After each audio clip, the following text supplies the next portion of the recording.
Mami, tingnan nyo naman tong travel size na makeup brush ko.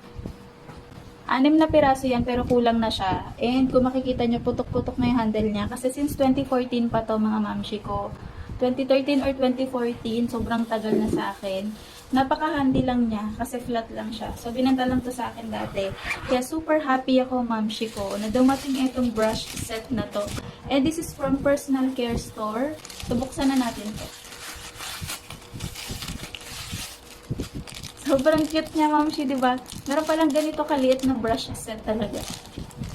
Iba-iba yung kulay nila doon, mamshi. 100 plus lang to, kaya sulit na sulit talaga, mamshi ko.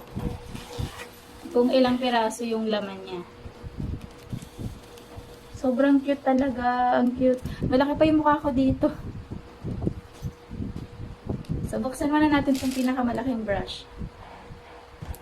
Hindi siya masakit sa skin, mamshi.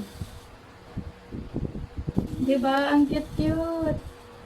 Meron yata silang black. Ang alam ko meron silang black. Meron silang ganito, pink. May combination na kulay.